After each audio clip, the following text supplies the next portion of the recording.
देखिए प्रिज्म, हम लोग क्लास 10th में फिजिक्स में आगे बढ़ते हुए अगला टॉपिक है हम लोग का प्रिज्म। प्रिज्म समझना बहुत सिंपल है, केवल थोड़ी बातों का आप ध्यान दीजिए। तो प्रिज्म किसे कहते हैं, तो देखें, किसी कोण पर झुके दो समतल पृष्ठों से बना पारदर्शक आकृति प्रिज्म कहलाता है। किसी कोण पर झुके, मान लीजिए दो समतल पृष्ठ रहेगा, मतलब दो समतल। देखिए मैंने एक समतल ये ले रखा है, देखिए यह एक हमारा समतल है जिसको पर हमने एक लिख रखा है, एक आपको दिखाई दे रहा होगा देखिए, और एक और समतल हमने ले लिया जिसको पर दो लिख रखे हैं। ये दो अलग अलग कागज मान सकते हैं आप, दो गो अलग अलग कागज को आप ऐसे झुका दीजिए, ऐसे दो गो अलग अलग कागज को आप ऐसे झुका सकते हैं इस तरह से। और अगर आप जहां पर भी इसको ऐसे रख दीजिए, ऐसे आप रख दीजिए, जमीन पर रखिएगा तो देखिएगा कि यह ऊपर से साइड से त्रिभुज के रूप ले रखा होगा। ऐसे जमीन पर आप ऐसे रख दीजिए, ऐसे, ठीक है। आप हाथ पर रख करके इसको ऐसे समझ सकते हैं, देखिए इस तरह से। तो इस तरह से आप समझ लेंगे एक प्रिज्म ऐसे बना होता है। यस, आप हाथ में रख के देखिएगा, आपको ज़्यादा बेहतरीन समझ में आएगा। तो हम प्रिज्म तैयार कर ले रहे हैं।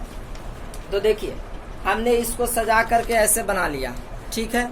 अब आप देख लीजिए, हमने सजाया तो यह त्रिभुज के आकार का बन चुका है। कैसा बना है, त्रिभुज के आकार का, इस तरह से आप देख सकते हैं एक त्रिभुज के आकार का दिख रहा है। प्रथम पृष्ठ यह है और दूसरा पृष्ठ आपको यह है, और हम इस जमीन पर रख दिए तो यह नीचे वाला जो है, यह नीचे वाला यह जमीन है जिसको पर यह दोनों टिका हुआ है। तो यहाँ एक कोण बना, इसी को हम लोग कोण कहते हैं जिसको पर यह टिका हुआ है। देखिए यह कोण दिखाई दे रहा होगा, इसको पर यह पहला पृष्ठ है और यह दूसरा पृष्ठ है, और यह कोण है जिसको पर यह टिका हुआ है। तो किसी कोण पर झुके दो समतल पृष्ठों से बना पारदर्शक आकृति प्रिज्म कहलाता है। पारदर्शक, यह पहला पृष्ठ यह दूसरा पृष्ठ दोनों समतल है और पारदर्शक होना चाहिए, जिसको से प्रकाश इधर से उधर जाए और इसको से भी पार हो जाए। तो यह आकृति क्या कहलाता है, प्रिज्म। ऐसा प्रिज्म बनता है, ठीक है, आप समझ सकते हैं। देख लीजिए इस तरह के प्रिज्म होता है। ऐसे वह तीनों तरह से बराबर ही होता है। इस तरह से भी रखिएगा तो वह ऐसा ही बनेगा। देखिए किसी भी तरह से रखिएगा तो आपको वह बराबर ही दिखाई देगा। ऐसे जो आकृति होता है वह इस तरह से आपको बराबर ही किसी भी शेप में आप देखिए। तो प्रिज्म किसी कोण पर झुके दो समतल पृष्ठों से बना पारदर्शक आकृति को प्रिज्म कहा जाता है। तो देखिए अब प्रिज्म के विभिन्न भाग, तो हमने प्रिज्म के विभिन्न भाग को समझने के लिए देखिए हमने आपको कहा कि यह पहला पृष्ठ था, यह दूसरा पृष्ठ है। तो पहला है अपवर्तक पृष्ठ। देखिए अपवर्तक पृष्ठ आप यहाँ छोड़ करके यहाँ समझिएगा, आपको ज्यादा समझ में आएगा। देखिए जिन पृष्ठों से मिलकर यह पृष्ठ है और यह पृष्ठ है, यह पृष्ठ है, यह पृष्ठ है, यह प्रिज्म बन गया है। तो इस पृष्ठ से और इस पृष्ठ से भी प्रकाश आवागमन होगा इस प्रिज्म में। तो जिन पृष्ठों से प्रिज्म में प्रकाश का आवागमन हो वह अपवर्तक पृष्ठ कहलाता है। अपवर्तक पृष्ठ किसे कहते हैं, जिन पृष्ठों से होकर प्रिज्म में प्रकाश का आवागमन होता है वह अपवर्तक पृष्ठ कहलाता है। तो देखिए इसको से प्रकाश जाएगा और इसको से जाएगा, एक से भी जाएगा और दो से भी जाएगा, इसी को हम लोग क्या कहते हैं, अपवर्तक पृष्ठ कहते हैं। नाम कैसे देंगे, ध्यान से देखिए। पहले ए है, ए आपको दिखाई दे रहा होगा, ए देख लीजिए, यह ए हमने बनाया है, ए इधर हमने लिखा बी, देखिए ए भी दिखाई दे रहा होगा, बी डैश ए डैश। प्रथम अपवर्तक पृष्ठ क्या है, A B B dash A dash. दूसरा अपवर्तक पृष्ठ क्या है, उसी तरह ए सी, देख लीजिए आपको दिखाई दे रहा होगा, ए C C dash A dash. तो दो अपवर्तक पृष्ठ हमारा कौन कौन है, A B B dash A dash, A C C dash A dash. आप ऐसे बना सकते हैं। तो अपवर्तक पृष्ठ जिससे होकर प्रिज्म में प्रकाश का आवागमन होता है अपवर्तक पृष्ठ कहलाता है। अब है अपवर्तक कोर। देखिए अपवर्तक कोर, जिस कोर पर, ध्यान दीजिए, जिस कोर पर दोनों पृष्ठ मिलते हैं, जिस कोर पर दोनों पृष्ठ इस कोर पर मिले हैं, इस कोर पर, तो इस कोर का नाम आप क्या कह सकते हैं, देखिए इस कोर का नाम है ए ए डैश, ए ए डैश। जिस कोर पर दोनों पृष्ठ मिलते हैं, यहाँ ए ए डैश, क्या ए ए डैश ई कोर है जिसको पर अपवर्तक पृष्ठ दोनों मिल रहे हैं। तो अपवर्तक कोर किसे कहते हैं, जिस किनारे पर दोनों पृष्ठ मिलते हैं वो अपवर्तक कोर कहलाते हैं। अपवर्तक कोर का नाम क्या है, ए और ए डैश, ए डैश, मतलब अपवर्तक कोर का नाम है ए डैश।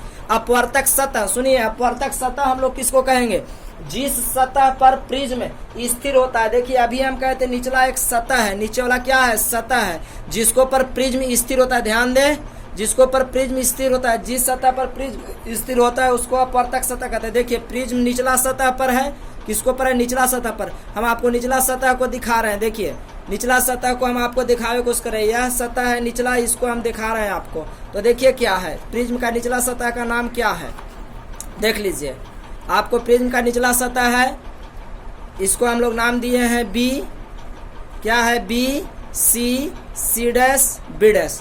प्रिज्म का निचला सतह क्या है, B C dash B dash. देखिए इसी प्रिज्म, इसी पर यह टिका हुआ है ना, यह निचला सतह है, B C dash B dash, जिसको पर यह टिका हुआ है टिका हुआ। आप देख पा रहे होंगे, शायद हम आपको दिखा पा रहे हैं, तो आशा करते हैं आपको यह समझ पा रहे होंगे। अब अगला टॉपिक है हमारा प्रिज्म का कोण। अब ध्यान से देखिए, यह प्रिज्म में आप देखिएगा तो एक बराबर त्रिभुज, कहिएगा कि तीनों भुजा बराबर है, अतः यह कौन त्रिभुज होगा, समबाहु त्रिभुज होगा। यानी प्रिज्म जो आकृति है किस त्रिभुज पर बना होता है, समबाहु त्रिभुज। तो प्रिज्म का कोण कितना हो जाएगा, 60 डिग्री का होगा। तो अब हम इसको हटा देते हैं, अब आपको चित्र से समझाते हैं। तो प्रिज्म किसी कोण पर झुके दो समतल पृष्ठों से बना पारदर्शक आकृति प्रिज्म कहलाता है। देखिए एक आकृति आप इस समझ पा रहे होंगे, A B B dash A dash एक आकृति है, और ए सी डैश ए डैश दूसरा आकृति है, जो ऐसे एक जगह पर टिका हुआ है, ऐसे आकर के। दो कागज हैं, देखिए यह दो कागज हैं जो एक जगह पर ऐसे, कागज नहीं जो परावर्तक चीज है जिससे ऐसे टिके हुए हैं, ऐसे आपको समझना है इसको और इसको। तो आप इसके विभिन्न भाग, पहला में अपवर्तक पृष्ठ, जिन पृष्ठों से होकर प्रिज्म में प्रकाश का आवागमन होता है, जिन पृष्ठों से प्रिज्म में प्रकाश का आवागमन होता है अपवर्तक पृष्ठ कहलाते हैं। क्या क्या थे अपवर्तक पृष्ठ, A B B dash A dash, इसको हम लोग क्या कहते हैं, अपवर्तक पृष्ठ। क्या कहते हैं इसको, अपवर्तक पृष्ठ। तो यह भी आपका क्या है, अपवर्तक पृष्ठ है। तो आपसे सवाल पूछा जा सकता है कि प्रिज्म में कितने अपवर्तक पृष्ठ होते हैं, तो 2 होते हैं, जिनसे प्रकाश का आवागमन होगा कि नहीं होगा, होगा। पारदर्शक होते हैं कि पारदर्शक नहीं होते, पारदर्शक होते हैं। अगला अपवर्तक कोण, जिस किनारे पर दोनों अपवर्तक पृष्ठ मिलते हैं, देखिए यह किनारा पर दोनों मिल रहा है, जिसका नाम क्या है, ए डैश है, तो इसको हम लोग क्या कहते हैं, अपवर्तक कोण कहते हैं। क्या कहते हैं, अपवर्तक कोण। आप इसको अपवर्तक कोण कहेंगे। ए डैश क्या है, अपवर्तक कोण है। अपवर्तक सतह, जिस सतह पर प्रिज्म टिका होता है। अब ए डैश को धर को आप ऐसे टांग लीजिएगा तो नीचे वाला सतह बचेगा, क्या बचेगा, नीचे वाला सतह। तो नीचे वाला सतह का, जिस सतह पर प्रिज्म टिका होता है, नीचे वाला सतह का नाम क्या है, B C dash B dash. हम आपको यहाँ दिखाने की कोशिश किए थे, आप फिर से एक बार देख लीजिए। अगर हमारा अपवर्तक कोण ए डैश है तो उसके नीचे है क्या, बी सी और सी डैश बी डैश। देख लीजिए इसका ऊपर का सतह है ए कोण हमारा है, और इसके नीचे है B C dash B dash. तो प्रिज्म का अपवर्तक सतह किसे कहा जाता है, B C B dash C dash. जिसको पर अपवर्तक सतह किसे कहते हैं, जिस सतह पर प्रिज्म स्तर होता है वह क्या कहलाता है, अपवर्तक सतह कहलाता है। B C dash B dash अपवर्तक सतह। अपवर्तक कोण या प्रिज्म का कोण, ध्यान से देखिए, अपवर्तक कोण या प्रिज्म का कोण। तो देखेंगे चूंकि प्रिज्म के भीतर कौन सा त्रिभुज बना होता है, समबाहु त्रिभुज बना होता है। अर्थात प्रिज्म के अपवर्तक पृष्ठ कितना डिग्री पर झुके होते हैं, तो 60 डिग्री पर झुके होते हैं। तो इसलिए इसका कोण कितना डिग्री का हो जाएगा, 60 डिग्री का हो जाएगा। अब हम लोग यहाँ बात करते हैं कि प्रिज्म में कोण कहाँ कहाँ बने हैं। तो आप यहाँ ध्यान से देखिए, आप देखिएगा कि ए डैश पर भी कोण है, बी डैश पर भी कोण है, सी डैश पर भी कोण है। और दूसरी ओर अगर हम लोग दिखाएं आपको तो देखिए दूसरी ओर ए पर भी कोण है, यह ए है, देखिए ए भी है, और बी पर भी कोण है, और सी पर भी कोण है। आप ध्यान से देखिए, आप ज़्यादा अगर बेहतर से समझना चाहते हैं तो आप खुद ही घरे कर करके एक कागज को 3 बराबर भागों में मोड़ लीजिए, और हमने आपको सब समझाने का कोशिश किया। तो अपवर्तक कोण या अपवर्तक कोण आप समझ पाए होंगे। तो प्रिज्म का अपवर्तक कोण कितना डिग्री का, 60 डिग्री का। तो फिर से मैं प्रिज्म के बारे में बता दूं, प्रिज्म किसी कोण पर झुके दो समतल पृष्ठों से बना पारदर्शक आकृति प्रिज्म कहलाता है।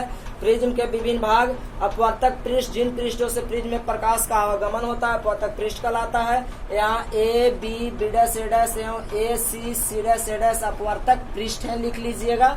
अपवर्तक कोर, तो देखिए ए डैश, जिस किनारे पर दोनों अपवर्तक पृष्ठ मिले होते हैं वह अपवर्तक कोर कहलाता है। ए डैश अपवर्तक कोर है। अपवर्तक सतह, जिस सतह पर यह प्रिज्म टिका होता है तो बी, उसे हम लोग अपवर्तक सतह कहते हैं। B C C dash B dash अपवर्तक सतह है। अपवर्तक कोण, तो हमने आपको दिखाया प्रिज्म के भीतर कितना डिग्री का कोण बनता है, 60 डिग्री के, इसलिए इसका कोण कितना होता है।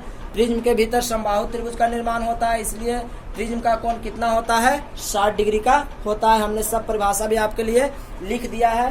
तो अब हम लोग का अगला टॉपिक होगा प्रिज्म से होकर प्रकाश का अपवर्तन। वह आपको 2 नंबर में या 3 नंबर में या कभी कभी 5 नंबर में भी पूछा जाता है, जैसे हमने आपको आयताकार सिल्ली से प्रकाश का अपवर्तन दिखाया था। तो अगर आपने प्रिज्म को समझा है तो अब हमारा अगला टॉपिक में होगा, अगला वीडियो में हम आपको दिखाएंगे प्रिज्म से होकर प्रकाश का अपवर्तन के लिए चित्र खींचना है, तो आप उसको जरूर समझें। तो अगर आप इसको समझ पाए होंगे तो आपसे हमारा एक ऑब्जेक्टिव सवाल है जिसका उत्तर आप कमेंट बॉक्स में हमें जरूर दें। तो हमारा ऑब्जेक्टिव सवाल है प्रिज्म का कोण होता है, प्रिज्म का कोण होता है ए बराबर है 30 डिग्री, बी बराबर 45 डिग्री, सी बराबर 60 डिग्री, डी में है आपको 90 डिग्री। तो आप अपना उत्तर हमें कमेंट बॉक्स में जरूर दें। आपको यह वीडियो कैसा लगा आप जरूर दें। अगर पसंद आया तो प्लीज लाइक और शेयर जरूर करें। ठीक है, आगे देखते हैं।